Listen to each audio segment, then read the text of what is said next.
Chapter 52 of A Book of Discovery. A Book of Discovery by M.B. Synge. Chapter 52 The Frozen North. Meanwhile Franklin and Parry started on another expedition in the same month and year. While Parry's orders were to proceed from east to west, Franklin was to go from west to east, with a chance, if remote, that they might meet. He was to go by Hudson's Bay to the mouth of the Coppermine River, and then make his way by sea eastward along the coast. Franklin had made himself a name by work done in the Spitzbergen waters. He was to succeed in the end where others had failed in finding the North-West Passage. The party selected for this work consisted of Captain Franklin, Dr. Richardson, a naval surgeon, 2 midshipmen, Back and Hood, one of whom was afterwards knighted, and an English sailor named John Hepburn. Just a fortnight after Parry's start, these 5 English explorers sailed on board a ship belonging to the Hudson Bay Company, but it was the end of August before they arrived at the headquarters of the company. They were cordially received by the governor, and provided with a large boat well stored with food and arms. Amid a salute of many guns and much cheering, the little party, with some Canadian rowers, started off for Cumberland House, one of the forts belonging to the Hudson Bay Company. 6 weeks' hard travelling by rivers and lakes, now dragging the boat round rapids, now sleeping in buffalo robes on the hard ground, brought the party to the first stage of their journey. Snow was now beginning to fall, and ice was thick on the river, when Franklin resolved to push on to Lake Athabasca, that he might have more time to prepare for the coming voyage in the summer.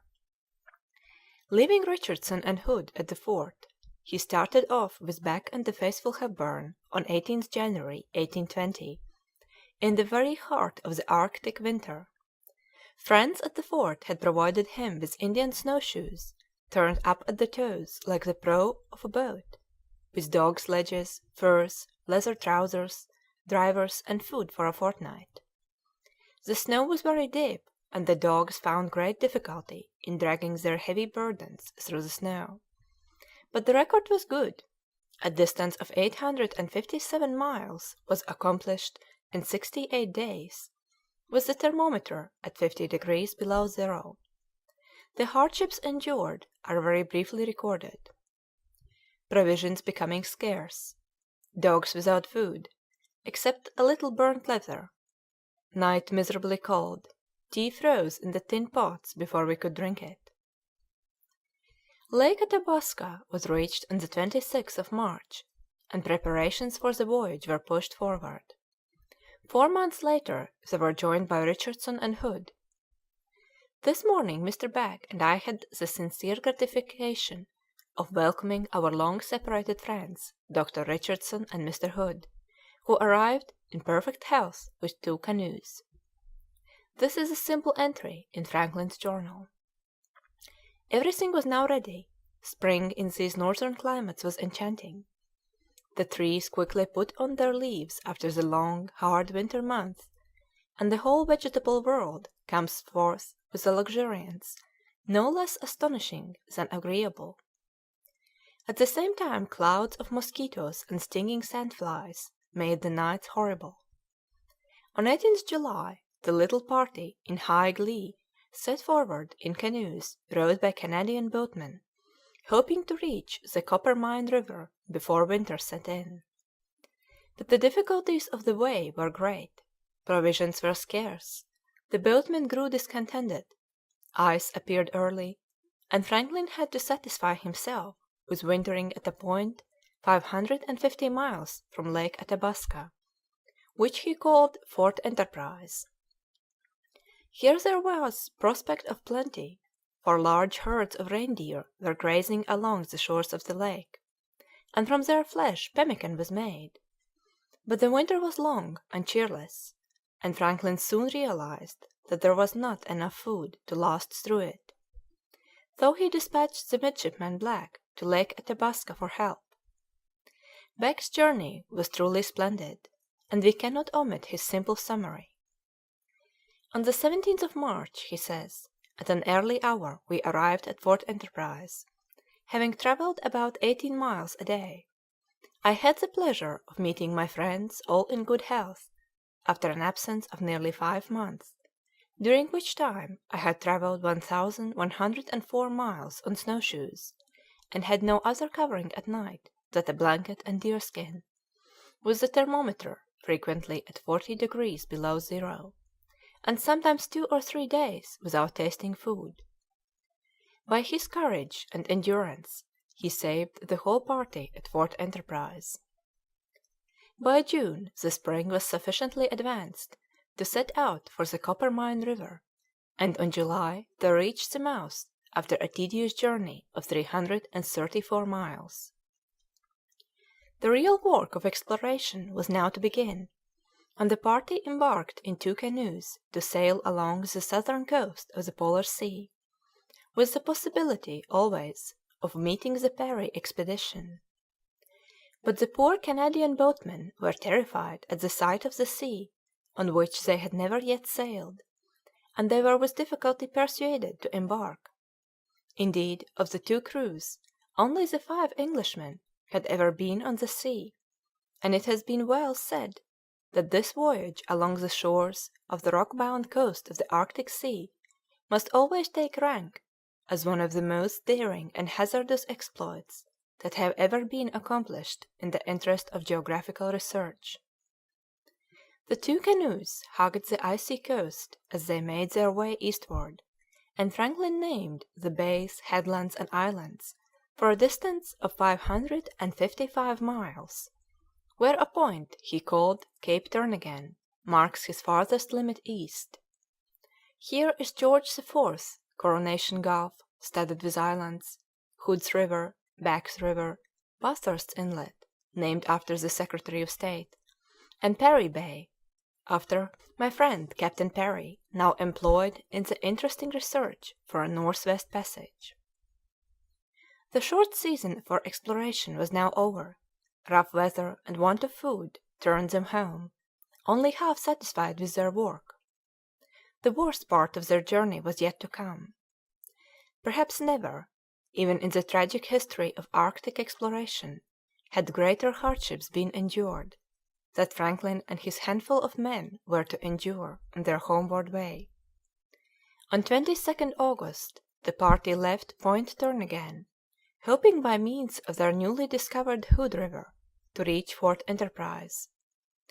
The ground was already covered with snow, and their food was reduced to 1 meal a day when they left the shores of the Arctic Sea for their long inland tramp. Needless to say, the journey had to be performed on foot, and the way was stony and barren. For the first few days nothing was to be found save lichen to eat, and the temperature was far below freezing point. An uncooked cow after 6 days of lichen infused spirit into our starving party, relates Franklin. But things grew no better, and as they proceeded sadly on their way, starvation stared them in face. One day we hear of the pangs of hunger being stilled by pieces of singed hide mixed with lichen. Another time the horns and bones of a dead deer were fried with some old shoes, and the putrid carcass of a deer that had died the previous spring was demolished by the starving men. At last things grew so bad that Franklin and the most vigorous of his party pushed on to Fort Enterprise to get and send back food if possible to Richardson and Hood, who were now almost too weak and ill to get along at all. Bitter disappointment awaited them. At length, says Franklin, we reached Fort Enterprise, and to our infinite disappointment and grief found it a perfectly desolate habitation. There were no provisions, no Indians. It would be impossible for me to describe our sensations after entering this miserable abode and discovering how we had been neglected. The whole party shed tears, not so much for our own fate as for that of our friends in the rear, whose lives depended entirely on our sending immediate relief from this place. A few old bones and skins of reindeer were collected for supper, and the worn-out explorers sat round a fire made by pulling up the flooring of the rooms. It is hardly a matter of surprise to find the following entry in Franklin's journal: "When I arose the following morning, my body and limbs were so swollen that I was unable to walk more than a few yards." Before November arrived, another tragedy happened. Hood was murdered by one of the party, almost mad with hunger and misery. One after another now dropped down and died, and death seemed to be claiming Franklin, Richardson, Back, and Hepburn, when 3 Indians made their appearance, with some dried deer and a few tongues. It was not a moment too soon. The Indians soon got game and fish for the starving men, until they were sufficiently restored to leave Fort Enterprise and make their way to Moose Deer Island, where, with the Hudson Bay officers, they spent the winter recovering their health and strength and spirits. When they returned to England in the summer of 1822, they had accomplished 5,550 miles. They had also endured hardships unsurpassed in the history of exploration. When Parry returned to England the following summer and heard of Franklin's sufferings, he cried like a child. He must have realized better than anyone else what those sufferings really were, though he himself had fared better. While Franklin had been making his way to the Coppermine River, Parry on board the Fury, accompanied by the Hecla, started for Hudson Strait, by which he was to penetrate to the Pacific if possible. Owing to bad weather, the expedition did not arrive amid the icebergs till the middle of June. Towering 200 feet high, the explorers counted 54 at one time before they arrived at Resolution Island at the mouth of Hudson Strait.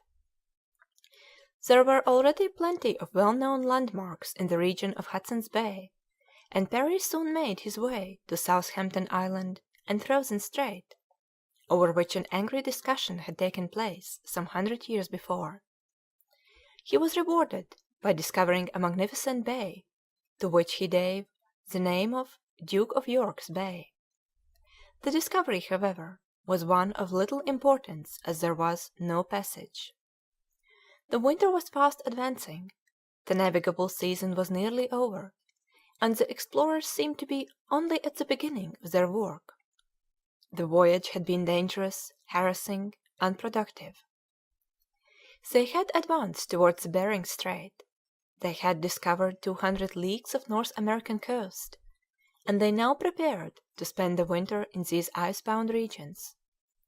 As usual, Parry arranged both for the health and amusement of his men during the long Arctic months, even producing a joint of English roast beef for Christmas dinner, preserved by rubbing the outside with salt and hanging it on deck covered with canvas. There were also Eskimos in the neighborhood, who proved a never-ceasing source of interest. One day in April, snow had been falling all night. News spread that the Eskimos had killed something on the ice. If the women, says Parry, were cheerful before, they were now absolutely frantic. A general shout of joy re-echoed through the village.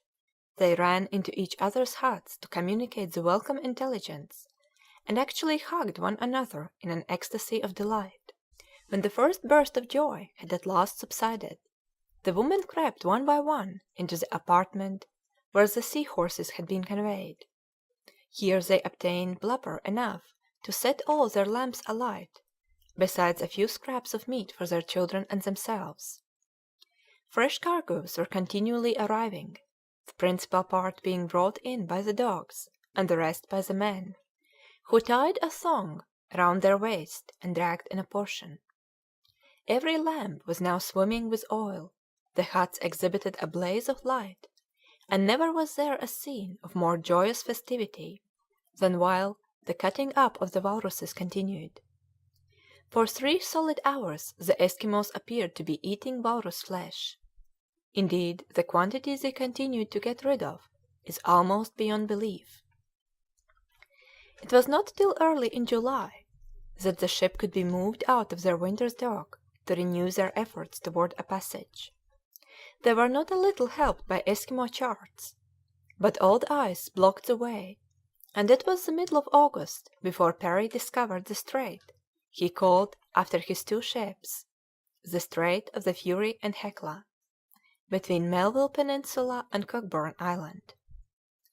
Confident that the narrow channel led to the polar seas, Parry pushed on till our progress was once more opposed by a barrier of the same impenetrable and hopeless ice as before.